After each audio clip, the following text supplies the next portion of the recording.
What's going on, everybody? Welcome back to my channel. Polar Plant Parent here, and I have a video that I think might be helpful to some of you guys that are growing some of your plants in water culture. As you know, a lot of plants do not do well in water culture alone, depending on the type of plant, the environment, all that sort of stuff. So I found a solution to some of my problematic plants, the ones that just don't do great in water culture. Without using soil. So before I start, don't forget to give this video a thumbs up and don't forget to subscribe. All right, we're moving on.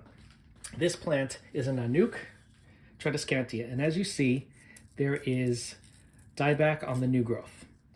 What that tells me is there's an issue with the roots. So for some reason, this particular plant, or actually not just a particular plant, this particular species always has given me an issue to some degree in water culture.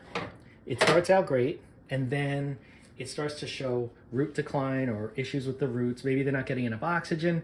It's a very sensitive Tradescantia compared to a lot of my others, especially like Purple Heart, the Pita family, Pita species. Those do great in water culture. They do great pretty much in anything, but these guys obviously don't. So I'm going to take this out. There's actually two pieces here, and I want to take a look. You can see a lot of the roots are dead. There's some fertilizer, so let me take that out, put that back in there. This is the NutriCoat fertilizer. So you see a lot of the roots are brownish. The white roots are alive and well. The brownish roots most likely are not. Yeah, you can see they just come off real easily. They're not viable. So that is what's going on here.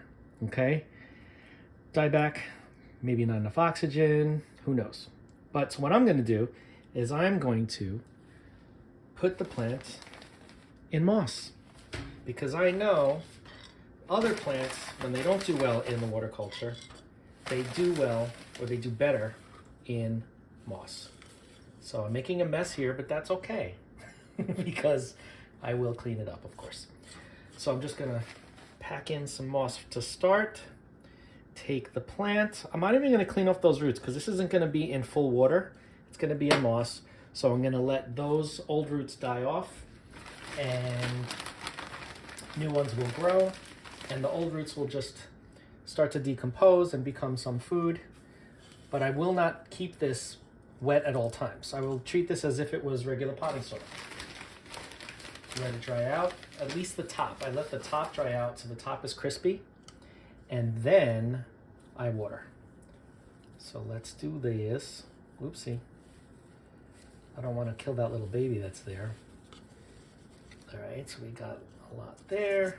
I could use a little bit more on this side here.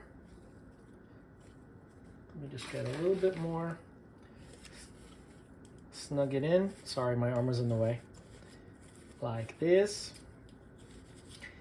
And I'm not going to give it any additional NutriCoat. I have those 3 little pellets that were in the that were already in the water culture. So I'm not going to add more because it's going to need some time to adjust and to acclimate to this new environment.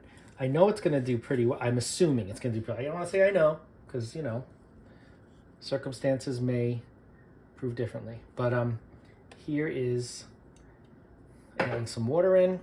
See, there's water there, but it's going to get soaked up. Any extra water, I don't want to leave a reservoir in moss. So any extra water I will dump out. But let's see how she does. This branch was doing okay for the most part. It was really just this one that the new leaves were like, nope, not having it. And the rest of the plant looks pretty good. But I feel like it's going to do much better now that it's in moss. And I don't mind the moss.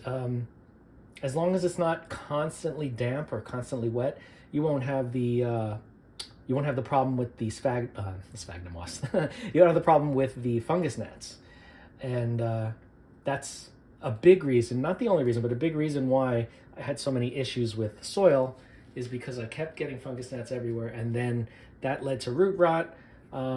Sometimes those gnats can carry the spores with them, so you may be introducing a root rot situation to your plant, in addition to just keeping the soil too wet. So there you have it. This was a quick video, but I wanted to share it with you guys because this happens to me every once in a while with certain plants. Not all my plants. I mean, I have a lot of really healthy water culture plants, and I love growing plants in water. But every once in a while, there's a plant that comes up that does great at first, and then it's like, I've had enough. So this is one of them. And let's see how she does. I will keep you guys updated. Don't forget to like, comment, share, and subscribe. Hit that bell if you want to be notified, and I will see you in the next video. Thanks, guys.